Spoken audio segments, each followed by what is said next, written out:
Anyhow, my name is Ron Osborne, professional stand-up comedian from Portland, Oregon. Thank you very much.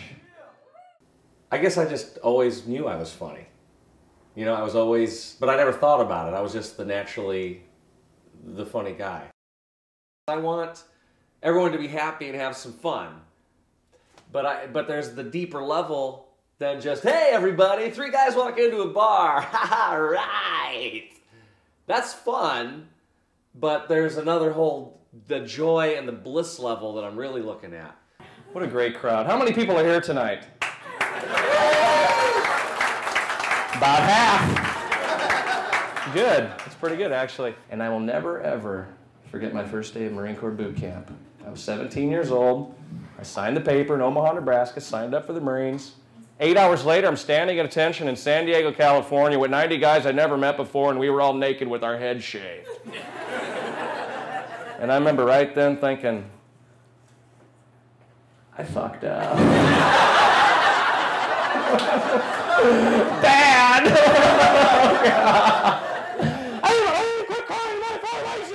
In boot camp, I found out I was going to be a nuclear, biological, chemical warfare defense specialist. So boom, boom, boom, I was a corporal after 14 months. Most guys don't hit corporal after 4 years. So they were kind of grooming me for maybe to be an officer.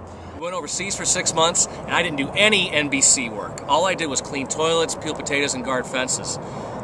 After 6 months of that, I was drinking every night. I hated life. I was bumming out. They finally said, we have an inspection coming up next month for NBC. You need to take the documents for the last 6 months and change them to say that you did the training. And I refused to do it. I wasn't going to falsify the government documents. And that's when things snapped. I said, fine, I'm going to get out no matter what. I got the discharge manual. Easiest way out, say you're an AWOL risk. I went AWOL 3 times. They said, you've only been AWOL twice. They falsified my documents. So they threw me in the brig for 30 days. Then I got out. I'm like, what am I going to do? They could falsify my documents, put me in the brig for the rest of my life. I finally just turned myself into an Air Force base where they handcuffed me at the gate, took me into this cage like Hannibal Lecter was in Silence of the Lambs, and I thought about killing myself. I was going to take my jacket and hang myself, but I didn't. So before I did comedy, I sold vacuum cleaners for 3 days. I installed cabinets for 2 days. I worked at Wendy's for a week. I drove an ice cream truck for 2 days. Oh, and then along the way, then I started doing TV commercials. And these powerful toilets are independently tested and proven to perform. So what are you waiting for? Visit your local retailer. Every 7 years or so, I get a little wave of, I need to get a real job, sort of a feeling. You know, it's like, man, I gotta be part of society. My life is too crazy. I can get hired like that. You know, it's too easy. You go to the interview and you just do a little show for them. They laugh and you're in. And then you're all gung-ho. They're thinking, this guy's going to run the company someday. And I go in for one day and I'm there for an hour and a half. And I'm like, I can't do it. The first year from getting divorced was tough because I was in denial and depression and all this other sort of thing. So I just, like my agent would call and say, hey, I've got you an audition. And I'm like, yeah, I just don't feel like going today. Sometimes it still hurts. It's still fresh. I'm trying to get some comedy out of this. I mean, because I was really a pretty good husband. I mean, because I'm a comedian, so I work at night. I see where you're going with this. The two of us together, gorgeous babe like you, hanging with, well, you know, a big cartoon bear. I guess I feel that I'm in the world, but not of the world. Basically, I'm just thinking, hey, I want to be that Jesus-type attitude. You know, I want to shine that light of laughter and happiness and love.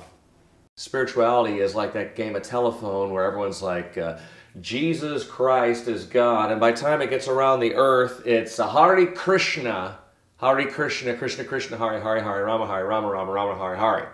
Because it's going to change all the way around, but it's, you know, cheese is cheese. If you call it fromage, it's still cheese. That's all I think about. I mean, I like doing comedy, but I don't have to think about it. I just, when it's time to be funny, I'm funny. Like I'm on stage, and things just start flowing, and I'm not even there. It's like, wow, it's like having a deja vu, you know, I'm just doing it. I'm watching myself do the show. I'm saying things, I'm speaking in tongues. So I'm going to keep knocking and seeking and looking. And in the meantime, I love to sing Catholic church songs and also sing Sanskrit kirtan, chanting music. Trambakam yajamahe sugandhim pushtivaranam varukamiva bandhanan mrityor mukshya mamritat. Our Father who art in heaven, hallowed be thy name. Can you feel that? You know what? Because when I was a kid, you just go and you just sing it, you know, but now I hear the words and I feel the meaning, and it's the same as yoga. Through him, with him, in him, I mean, you know, as it was in the beginning, is now, and ever shall be. I mean, all these words it's the same thing yoga talks about. Infinity, one, but many. Is there really a guy with an elephant head? Was there really a Jesus? Was there really any of these guys? I have no clue, but I like all the ideas because it seems to be more about love and happiness and forgiveness instead of hate and sarcasm and anger and meanness and all that sort of thing. So when I'm 80 or 90, I want to be at the point where I have one backpack of clothing and gear, and I could just walk around and be like the story in the Bible where they say, the sparrows don't worry about where they're going to sleep, and the lilies of the field don't worry about what they're going to wear. And am I any less than a sparrow or a lily? God will provide everything I need. In heaven, a blessed